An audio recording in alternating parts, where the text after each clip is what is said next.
प्रभु यीशु मसीह के नाम में आप सभी का मैं डैनियल राज बहुत बहुत स्वागत करता हूं खरी शिक्षा की दुनिया में। जी हाँ दोस्तों, 2026 में हम आपके बीच में video number 1, video number 2, video number 3 ऐसे वीडियो नंबर के हिसाब से आपके बीच में वीडियोस को बना रहे हैं और ये रहा वीडियो नंबर 15। इसका मतलब ये हुआ कि अब तक वीडियो 14 तक बन चुकी है और जिसकी जानकारी और जिसकी वीडियोस अगर आपने नहीं देखी है, देखना चाहते हैं तो आपको जाना है, पेज हो या यूट्यूब चैनल हो, उसके प्लेलिस्ट में या अपलोडेड वीडियोस में आपको वहां पर कट टू कट आपको जो है पूरा का पूरा सीरीज खरी शिक्षा की दुनिया का एक अलग प्लेलिस्ट मैंने बना दिया। उसके अंदर आपको वीडियोस मिल जाएंगी जिस जिस टॉपिक पर मैंने अभी तक बात की है। चलिए दोस्तों, आज का टॉपिक आपके बीच में रखने से पहले मैं आपको कहना चाहता हूं कि डैनियल राज सोशल प्लेटफॉर्म से पैसे नहीं कमाता और ना ही सोशल प्लेटफॉर्म पे पैसे कमाने के लिए वीडियोस को बनाता है। मेरा किसी प्रकार का पेज या किसी प्रकार का चैनल मोनेटाइज नहीं है, बट उसके बावजूद अगर आप में से कोई इस बात को समझते हैं, खरी शिक्षा की गंभीरता को समझते हैं और ऐसे लोग हैं जिनको परमेश्वर प्रेरणा देता है कि डैनियल राज आप वीडियो बनाते हैं और आपकी इस सेवा के लिए हम अपना कुछ दान राशि मदद के तौर पे, मंथली सपोर्टर के तौर पे आपको देना चाहते हैं, तो मैं चाहता हूं आप जरूर आगे आए। डिस्क्रिप्शन पर आपको office number, MMB office number दे दिया गया है, आप वहां कॉल कर सकते हैं और वहां से आपको बाकी डिटेल्स मिल जाएंगी। चलिए दोस्तों, आज का जो टॉपिक है आपके बीच में रखने जा रहा, जो कि अपने आप में बहुत ज्यादा सेंसिटिव, बहुत ज्यादा गंभीर और जिसके बारे में सोचना मैं समझता हूं जरूरी है, वो है ये वाला, मसीह सताव को चुपचाप सहें या उसका सामना करें। जी, इस विषय पे या इस टॉपिक पे वीडियो नंबर 15 आपके लिए आ रही है। जितने पास्टर्स हैं और जितने विश्वासी हैं देश और विदेश में, खास करके गांव में, जहां पर सताव बहुत ज्यादा है। दोस्तों, वर्तमान जो सरकार है उन्हें हम ब्लेस करते हैं। वर्तमान जो सरकार के कैबिनेट्स हैं, मंत्रीगण हैं, उन्हें हम ब्लेस करते हैं। मेरे मुंह से इन लोगों के लिए जितने भी सरकार के पद पर बैठे हैं, सत्ता पर बैठे हैं, उन सबको डैनियल राज प्रभु यीशु के नाम में उन्हें आशीष देता है, ब्लेस करता है। क्योंकि बाइबल हमको यही सिखाती है कि जो पद पर बैठे हैं उनके लिए प्रार्थना करो, तो मैं उन्हें ब्लेस कहता हूं। उनके जितने कार्य हैं उन सबको ब्लेस करता हूं ना।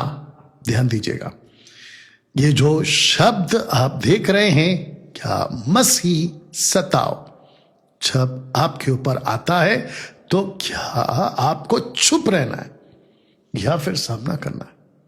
इसका सीधा जवाब, वचन तो रखूंगा, इसका सीधा जवाब है जी हां, हमें चुप रहना है। हमें किसी प्रकार का कोई नारा, किसी भी व्यक्ति विशेष को, उसका शब्द को, यानी कि उसके नाम के शब्द को लेकर उसको ऐसा नहीं कहना है मुर्दाबाद, बल्कि हमको वचन कहता है उन्हें ब्लेस करो, उन्हें आशीष दो। अब वचन पहले पढ़ते हैं, उसके बाद आप लोगों से बातें करते हैं। आधा वीडियो देखकर किसी नतीजे पर मत आइए। भारत में, भारत के किसी भी कोने में और भारत के बाहर किसी भी विश्व में, कंट्रीज में, जहां सताव होता है उसको लेकर डैनियल राज दुखी है, चिंतित है और साथ ही साथ मसीह मंथन बैठक की जब जब रात की प्रार्थना, उपवास की प्रार्थना, मेरी व्यक्तिगत प्रार्थना जब भी होती है, इन विषयों पर प्रार्थना होती है। बट हम जानते हैं, क्योंकि हम खरी शिक्षा वाले हैं, हम जानते हैं कि वचन इस विषय पे क्या कहता है। उसके बाद हम बात जब प्रभु से करते हैं, इन बुद्धों को जब रखते हैं, तो हम वचन के आधार पे रखते हैं। और मैं समझता हूं कि ऐसा ही होना चाहिए। अर्ली चर्च पतरस के बाद से 34 AD के बाद से जब जब जहां जहां सुसमाचार फैला है उसके साथ सताव शब्द भी आया है। आप सुसमाचार की सेवा को और विरोधियों के सताव को आप अलग नहीं कर सकते। यह साथ में चलेगा, वचन आधारित, यह साथ में चलेगा। सुसमाचार की सेवा और विरोधियों का सताव, यह सिक्के के दो पहलू हैं। ऐसी कभी कोई मिनिस्ट्री कभी किसी ने नहीं की अर्ली चर्च से लेके 21st सेंचुरी के चर्च तक में, कि जो ये कह दे कि मैं सेवा तो करना चाहता हूं लेकिन मुझे सताव नहीं चाहिए। ऐसी कोई सेवा नहीं है। यीशु ने बड़े साफ शब्दों में कहा कि जब मुझ गीले को नहीं छोड़ा तो तुम सूखे के साथ क्या करेंगे। हमको यह समझना बहुत जरूरी है। सताव आएगा, इसको आपको समझना है ना। दोस्तों एक वचन पढ़ते हैं कि लूका की किताब उसका 6वां अध्याय वचन 22 को, लूक चैप्टर 6 वर्स 27 को आपके बीच में पहला पढ़ देता हूं कि लिखा है, पहला ही लाइन कहता है कि धन्य हो तुम, ब्लेसेड यू आर। धन्य हो तुम किसको कहता है? जब मनुष्य के पुत्र यानी यीशु मसीह, प्रभु यीशु मसीह के कारण, जब मनुष्य के पुत्र के कारण लोग, ये कौन से लोग हैं? ये कोई भी लोग हो सकते हैं। जब लोग तुमसे बैर करे तो बैर करेंगे किसके कारण? मनुष्य के पुत्र के कारण, और तुम्हें निकाल देंगे और तुम्हारी निंदा करेंगे और तुम्हारा बुरा नाम जानकर काट देंगे। ऐसी बातों को यीशु फर्स्ट लाइन में कहता है कि तुम धन्य हो। तो दोस्तों फिर प्रश्न उठता है, सामना क्यों करना है? सामना क्यों करना है? इस वचन के आधार पर आपको चुप रहना है। कुछ बातों को आपके बीच में रखूंगा कि हाँ, मसीह सताव को चुपचाप सहें। इस पोस्टर को आप लोगों ने फेसबुक, यूट्यूब, इंस्टाग्राम पर आज ही देखा है। 28 जनवरी 2026 की बात कर रहा हूं। इसको समझते हैं इस वचन से। आइए इसको पहले पढ़ते हैं। परंतु मैं तुम सुनने वालों से कहता हूं कि अपने शत्रुओं से प्रेम रखो, जो तुमसे बैर करे उनका भला करो। दोस्तों कॉन्टेक्स्ट यही है, लूका 6 का 22 और लूका 6 का 27। कॉन्टेक्स्ट वही है। ऐसी कोई संस्था और ऐसी कोई संस्था का सेक्रेटरी या फिर किसी भी मसीह ग्रुप का लीडर इस वचन से बड़ा नहीं है। मुझे बीच में कुछ लोग पूछते रहते हैं कि जब मसीह पे सताव आता है तो आप चुप क्यों रहते हैं? आप चुप क्यों रहते हैं? मैं चुप इसलिए रहता हूं क्योंकि मुझे वचन कह रहा है चुप रहने के लिए। अभी रखूंगा आगे। मुझे वचन कहता है, वचन कहता है। आइए इसको कंप्लीट करते हैं कि मैं तुम सुनने वालों से कहता हूं कि अपने शत्रुओं से प्रेम रखो, जो तुमसे बैर करते उनका भला करो और जो तुम्हें श्राप देते हैं उनको आशीष दो, जो तुम्हारा अपमान करते हैं शब्द दीजिए, देखिएगा, उनके लिए प्रार्थना करो। Pray for them. अगर पतरस और यूहन्ना प्रेरितों की किताब 4 अध्याय में शास्त्री फरीसी महायाजकों के हाथ पिटने के बाद उन्होंने यह श्राप नहीं दिया कि तुम्हारी पैर टूट जाए, तुम्हारा हाथ टूट जाए या फिर जमीन फट के तुम उसके नीचे समा जाओ, ऐसा कोई श्राप नहीं दिया, बल्कि उन्होंने प्रार्थना करी और प्रभु से कहा कि प्रभु इनकी धमकियों को देख और अपने दासों को ताकत दे, अपने दासों को बोलने दे, अपने दासों को हिम्मत दे, अपने दासों को सुसमाचार सुनाने की ताकत दे। यह कहा, जिसके चलते दोस्तों मैं समझता हूं हम सभी को आज ये बात समझनी है, हमें प्रार्थना करना है, हमें प्रार्थना करना है। मैं देखता हूं कि भारत में जब जब विरोध होता है, बड़ी बड़ी मिनिस्ट्री इकट्ठी होकर मीटिंग करती है, मोर्चा निकालती है। मैं 32 से 33 साल से मिनिस्ट्री में हूं। महाराष्ट्र मुंबई के बहुत सारे पास्टर एसोसिएशंस के साथ, उनके फेलोशिप के साथ मेरा उठना बैठना हो चुका है, और मैं जानता हूं कि ऐसे करने से और इन प्रकार की बातों को लाने से, सरकार के विरोध मुर्दाबाद के नारे लगाने से लाख बेहतर है कि आप प्रार्थना करो। आप प्रार्थना करो। और आप जानते हैं कि धर्मी जन की प्रार्थना के प्रभाव से, शब्द को ध्यान देना, बहुत कुछ होगा। याकूब उसका 5वां अध्याय वचन 15, 16, 17। धर्मी जन की प्रार्थना के प्रभाव से बहुत कुछ होता है। इतिहास गवाह है बाइबल का। जब जब मसीहियों ने अपने हाथ उठाए प्रार्थना में, देश के लिए, सरकार के लिए, ऐसी समस्याओं के लिए, ऊपर बैठा प्रभु यीशु ने उनकी प्रार्थना को उत्तर दिया है। अब बताओ, सामना करें? नहीं कर सकते। तो बेहतर क्या है?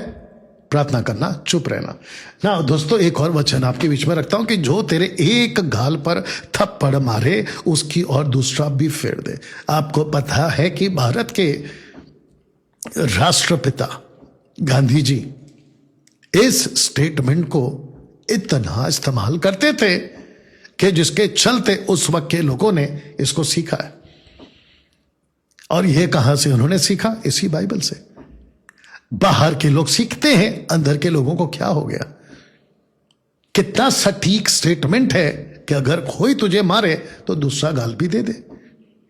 मिनिस्ट्री किसकी है? प्रभु की। यीशु ने क्या कहा? मत्ती 16 अध्याय वचन 17, 18, 19 में उसने कहा कि मैं अपनी कलीसिया बनाऊंगा। तो बिल्डर कौन है चर्च का बनाने वाला? प्रभु यीशु है। आप तो नहीं है ना। तो फिर आप अपने हाथ में पूरा का पूरा सिस्टम का अधिकार लेके आप चर्च को कैसे चला सकते हैं और प्रभु के खिलाफ? ना दोस्तों, एक और वचन आपके बीच में रखता हूं, पहला पत्र उसका 3:14। यदि तुम धर्म के कारण, धर्म का मतलब है अपना फेथ, रिलीजियस फेथ, अपने विश्वास के कारण दुख भी उठाओ, शब्द को ध्यान दीजिए, तो धन्य हो। पतरस ने कहां से सीखा यह लाइन कि तुम धन्य हो?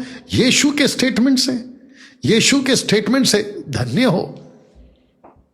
तो उसको पता था, कम से कम 30 से 40 साल बाद उसको पता चल चुका था, लगभग 40 बोलूंगा, उसको पता चल चुका था कि मसीह पर जब सताव आता है तो यह धन्यता की बात है।